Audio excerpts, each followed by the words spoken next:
الصليب قدم لنا 3 معاني قوية لحياتك كإنسان.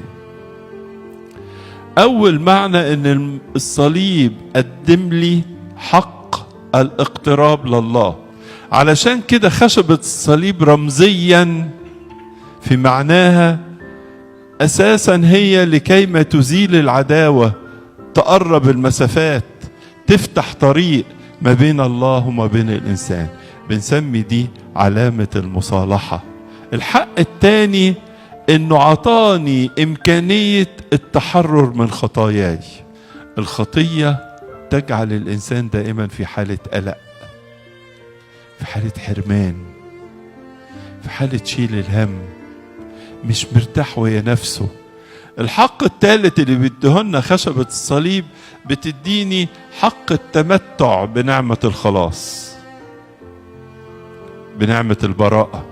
أصل كل اللي يأتي إلى المسيح في الصليب يتمتع بهذا الخلاص. أما الذين قبلوه فأعطاهم سلطانا أن يصيروا أبناء الله.